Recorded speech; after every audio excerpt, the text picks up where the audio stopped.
Usa ka balay ang naanod sa baha ug sobra 200 ka magbanay sa nagkaraiyang lungsod sa Misamis Oriental ang gipahikling. Human misaka ang level sa tubig sa sapa, epekto sa low pressure area. Ani ang report.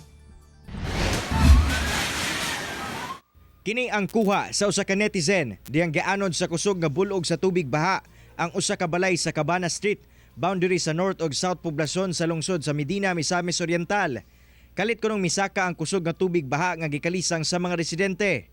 Mayo na lamang kay walay tawo ang balay diyang gianod sa baha. Daling miresponde ang mga personel sa BFP sa Medina o gipahikling ang mga residente sa North poblasyon nga apektado sa baha. May gamit na og pisi nga gihigot sa mga kahoy ug poste ang otoridad aron masiguro nga dili maanod ang mga gihikling nga residente. Sa listahan sa LGU, apektado sa baha ang Barangay North ug South poblasyon, Maanas, Bulwa, Tambagan, Kabug, Duka, Tupon ug Portolin.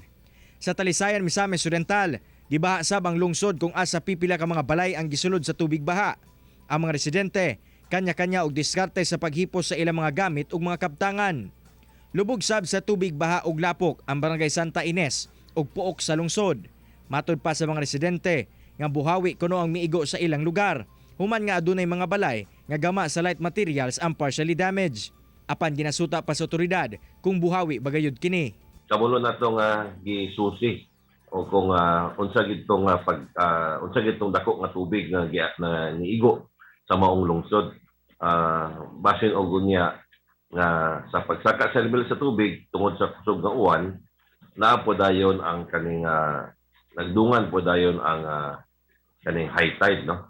Nabahaan sab ang pipila ka lugar sa lungsod sa Salay, partikular ang mga duol sa sapa. Sama na lamang sa Purok Humayan, sa Barangay Salay, River 2. Pipila ka mga balay ang nabahaan ug nakasinati sab og urban flooding sa National Highway, hinungdan nga nakabalda sa dagan sa trapiko.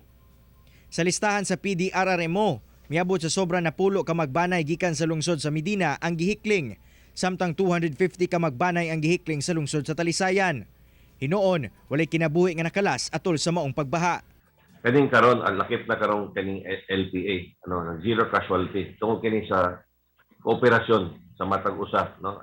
Daghan na kay atong makaigsuonan nga nakamata na, no, sa kamatuoran nga it is better to be safe than sorry. Ako si Cyril Chavez para sa One Mindanao.